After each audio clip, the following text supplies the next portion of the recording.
자, 그다음에 마지막 주제로 지금 유치원 학생인데 초등학교 수학학원을 다니면서도 굉장히 잘하는 애가 있어요.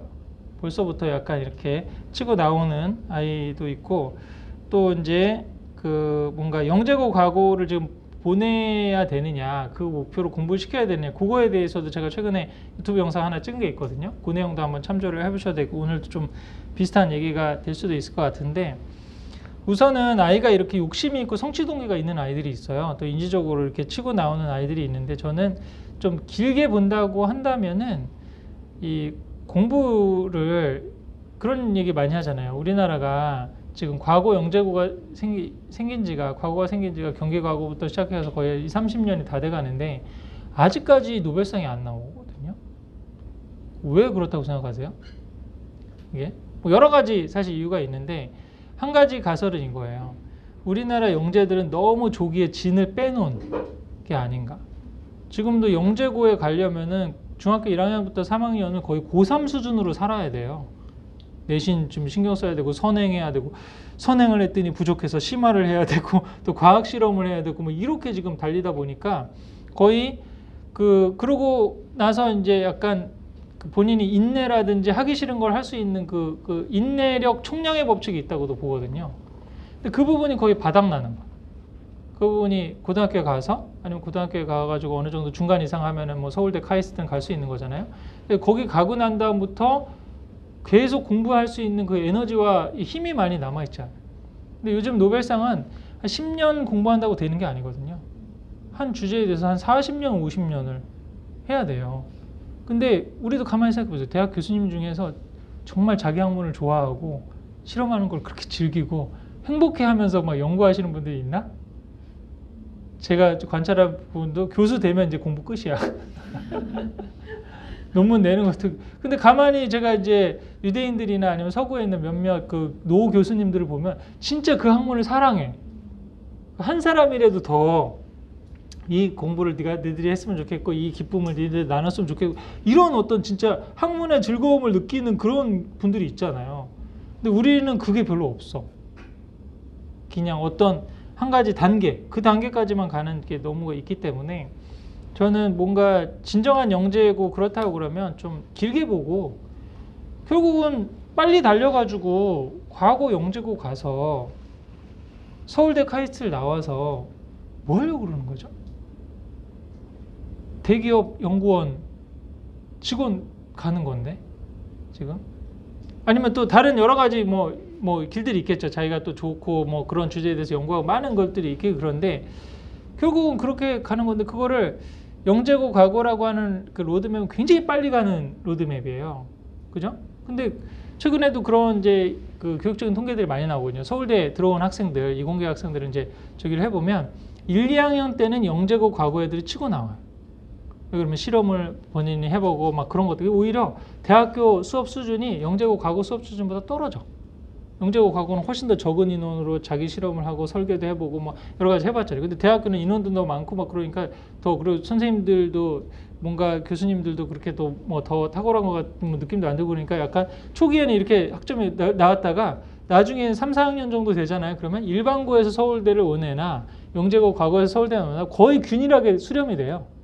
그 이후로 가서는 오히려 일반고에 가서 이렇게 했던 아이들이 더 대학원에 가서라든지 뭐 이런 거는 더 치고 나오는 경우들이 많다는 거 하는 거예요, 사실은. 그래서 굳이 아이가 이게 좋아하고 따라하고 그런다면은 뭐 문제는 없다고 생각하는데, 억지로 이렇게 달리고 그럴 필요는 사실은 없다라고 생각을 하고요. 그 한 가지 굉장히 영재성을 보이는 가정에게도 저는 그걸 얘기했거든요. 그거를 애가 좋고 또 선생님들이 추천을 받아서 뭐 하고 그런 걸 따라가겠다고 그러면 이제 괜찮은데, 사실은 그런 가운데서도 집안에서 신경 써야 될 거는 체력과 마음의 부분이다. 우선 이 체력이 안 받쳐주면, 저는 이렇게 초등학교 3학년인데 힘들어하면서 오래 가면은 이게 번아웃 되기 쉽다고 보거든요. 이게 진짜 중학교 만약에 영재고 과거를 목표로 해도 중학교 1, 2, 3학년 때 진짜 달려야 돼요. 근데 이렇게 지금 너무 초등 저학년 때부터 이렇게, 그래서 영재고 과거를 가는 로드맵에 있어서도 적합한 시기는 초등 5, 6학년이나 아니면 늦어도 중학교 1학년 때 가도 늦지 않다고 보는 거예요. 그러면 시간이 너무 부족한데요? 그럼 시간이 부족한 그런 한 중학교 3학년이나 아니면 초등학교 고학년까지 4, 5학년을 달렸는데 성과가 안 나오면 일반고를 가는 게 훨씬 나아요. 이러면 이게 소위 말해서 인공상 영재일 가능성이 상당히 많거든요. 어렸을 때부터 선행을 시키고 관리를 받아가지고 그 수준에 오른 거지. 근데 지금 영재고 과거에 가면 그 수준으로 버틸 수 없는 단계가 나타나. 이게 우리 그런 거 있죠. K-팝 스타나 뭐 이런 데 나오고 그러면은 그런 그 뽑아주는 심사위원들이 뭐라 그래요? 실용음악학과나 이런 데 나온 분들 다 떨어뜨리죠. 왜 그래요? 기교만 배웠다. 네 포텐셜을 해가지고 네가 쭉 치고 그렇게 해서 기교만 배워서 노래 잘하는 사람은 쎄고 쎄어. 근데 네가 진짜 가수로 먹고 사는 문제가 해결되는 그 100대 1의 경쟁률을 뚫고 K-팝 스타 1, 2등을 했는데도 지금 다 어디 갔어요? 다 저기 뭐 자리 잡을 수 있는 게 아니잖아요. 그렇게 하고 네 목소리를 내고 네 너만의 음악 세계를 찾고 그러려면은 기교를 배우는 아이들한테는 완전히 이게 무너져 있어. 차라리 악동 뮤지션처럼 가공되지 않은 원석 그런 거를 지금 하는 게 더 중요한 거니까 지금 가서도 만약에 영재고 가고 가서도 잘 생활하고 즐겁게 생활을 하면서 본인이 그걸 잘 누릴 수 있으려면은 인공상 연재 갖고는 안 돼요. 이걸 만들어준 걸 갖고는 사실 안 되기 때문에 그걸 객관적으로 알아볼 수 있는 게 그거죠. 네가 정말 능력이 있으면 그 3년을 영재고 과거 대비학원을 다녀서 성과가 나서 그 학교 갈 수 있으면 네가 괜찮은 건데 그 정도가 안 된다 그러면 차라리 일반고에 가서 천천히 단계별로 하나하나 하면서 내신도 쪽에 하고 또 뭐 영재고 가고 되면 이공계만 가는 거잖아요. 그럼 뭐 의대도 갈 수 있고 여러 가지 다양한 길들이 있는 거는 이쪽에 저기니까 국영수를 범용으로 잘해서 할 수 있는 이런 쪽으로도 한번 해보라고 할 수 있는 거겠죠. 그래서 오히려 지금 너무 이거를 지금 욕심이 있고 뭐 그런 상황에서는 이제 좀 다른 이제 그 로드맵이라든지 아니면 이렇게 롤 모델을 좀 만나게 해줘야 돼요. 이런 분들은 과거 영재고를 다녔거나 아니면은 뭐 서울대를 공대를 나오거나 뭐 이런 분들하고 그런 얘기를 좀 하고 그러면 아 그렇구나 또 좀 똑똑한 애들은 알아듣겠죠. 좀 마라톤인데 제가 지금 1km 구간을 너무 지금 달려서 뛰고 있구나 라고 하는 생각이 들 수도 있으니까 좀 길게 본다는 느낌에서 좀 가는 게 더 좋을 것 같고요. 그다음에 지금 말씀하신 대로 이게 지금 우선순위의 문제는 이게 선택의 문제가 아니라 포기의 문제라고 그러거든요. 이 부분은 지금 하는 게 너무 많다고 그러셨잖아요. 그래서 이거를 약간 한두 개를 포기를 하지 않으면 지금 이 상황에서 좀 벗어나기 쉽지가 않아요. 뭐 하나도 빼뜨릴 수 없는 거죠. 제 강의를 들어보면 그래 하브르타를 해야 되라고 생각했는데 지금 주말에 가서 영재원 시험을 보고 경시대를 나가고 거기에 있는 엄마들과 또 쌩쌩해 보이는 막 저렇게도 달리고도 버티고 있는 사람들이 있는데 여기서 내가 너무 무너지는 게 아닐까 연약한 게 이렇게 보면은 안 되는 거죠. 한쪽을 끊어야지.